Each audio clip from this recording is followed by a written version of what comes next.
Magandang araw sa inyong lahat mga kababayan. Narito ang pinakabagong ulat ukol sa sitwasyon ni Bagyong Marce ngayong Tuesday, November 5, 2024. Patuloy na lumalakas si Marce habang nananatili sa silangang bahagi ng Philippine Sea.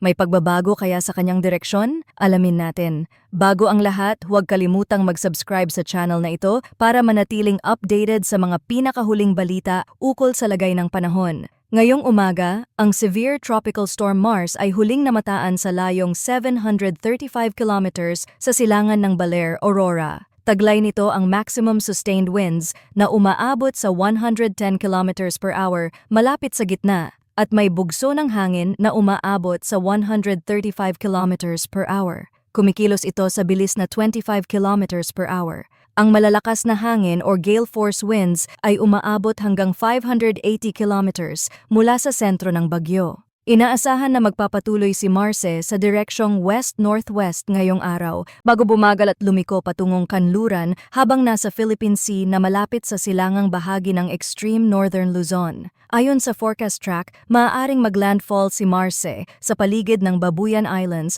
or sa mainland northern Cagayan sa gabi ng Thursday, November 7 or sa madaling araw ng Friday, November 8. Dahil sa impluwensya ng high-pressure area sa Hilaga, posibleng magbago pa ang kanyang track at ang landfall point ay maaaring umabot sa mainland Cagayan Isabela area. Patuloy na inaasahan na lalakas si Mars at maaaring umabot sa typhoon category ngayong gabi o Wednesday ng madaling araw. Posible rin ang mabilis na pag-intensify nito.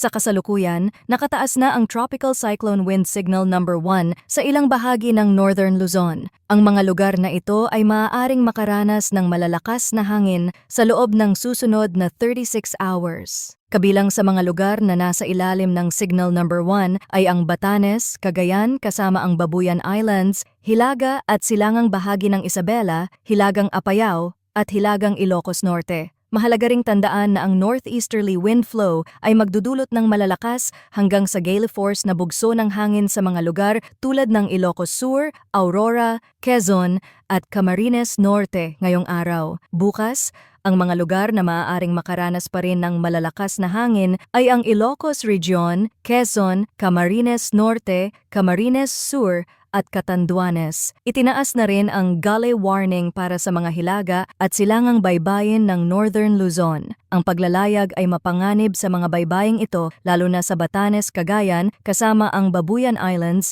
at Isabela kung saan ang taas ng alon ay maaaring umabot hanggang 4.5 meters. Ang hilagang baybayin ng Ilocos Norte ay maaari ring makaranas ng alon na may taas na hanggang 4 meters, habang sa hilagang Aurora at Camarines Norte, ang taas ng alon ay maaaring umabot hanggang 3.5 meters. Pinapayuhan ang ating mga mangingisda na manatili sa ligtas na lugar at iwasan muna ang paglalayag. Ang lahat ay pinapayuhan na patuloy na subaybayan ang mga susunod na update tungkol kay Bagyong Marce, maging handa sa mga posibleng epekto tulad ng pagbaha at landslide, lalo na sa mga lugar na madalas tamaan ng mga sakuna. Tandaan, ang lagay ng panahon ay mabilis magbago. Manatiling updated sa mga pinakabagong ulat mula sa channel na ito para sa pinakahuling balita tungkol sa panahon. Salamat sa inyong pagtutok at manatiling ligtas po tayong lahat.